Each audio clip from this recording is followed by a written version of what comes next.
ঘরের মাঠে সিরিজ আর সেই ম্যাচেই পাকিস্তানিদের বাংলাদেশ হারালো ৮ উইকেটের বড় ব্যবধানে।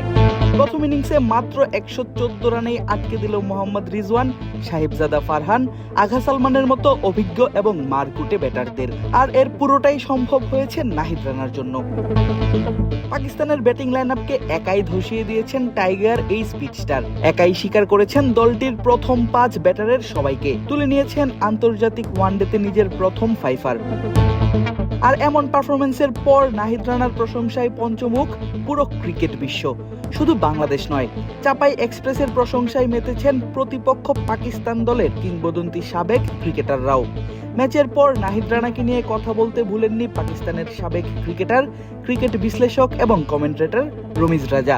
নিজের এক ফেসবুক ভিডিওতে রমিজ রাজা বলেন, বাংলাদেশ এখন শুধু স্পিন নয়, বানায় পেস বান্ধব উইকেটও। নাহিদ রানার মতো একজন বোলার আসছে যে ১৪৫ কিলোমিটার গতিতে বল করছে, অমনি সবার টেকনিক এলোমেলো হয়ে যাচ্ছে, বাউন্সারেও সমস্যা হচ্ছে, পরের বল বুঝতেও সমস্যা হচ্ছে, এবং মনে হচ্ছিল ব্যাটিংয়ের দিক থেকে পুরো দলটাই যেন মরিচা ধরা বা জং ধরা অবস্থায় আছে। নাহিদ রানা প্রতিটি ওভারেই উইকেট নিচ্ছিলেন, মনে হচ্ছিল পুরো পাকিস্তান শিবিরে যেন হাহাকার পড়ে গেছে। বাংলাদেশের যে উন্নতি সেটা পিচের কারণেই হয়েছে। তারা এখন ভালো অলরাউন্ড বোলিং অ্যাটাক তৈরি করেছে। তারা এখন আর শুধু স্পিনিং পিচ বানায় না, এখন তারা ফাস্ট পিচ বানায়।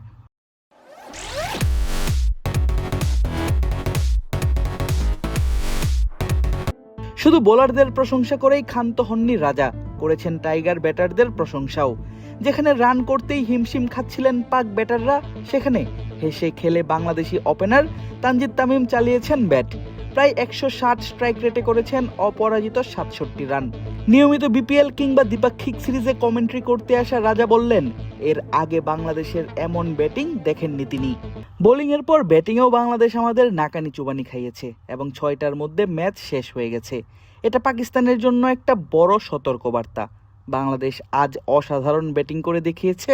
আমি এর আগে তাদের থেকে এরকম ব্যাটিং দেখিনি।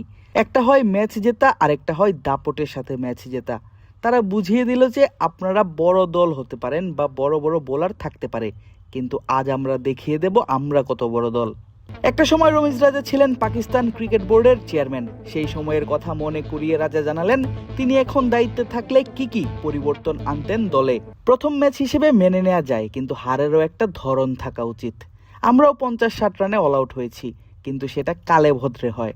এখানে মনে হচ্ছে এটাই নিয়মিত হয়ে দাঁড়িয়েছে। আমি থাকলে পাকিস্তানের পুরো সিস্টেমটাই বদলে দিতাম। এই আমূল পরিবর্তন যদি এখনই না করা হয়, তবে আমরা আরও পিছিয়ে পড়ব।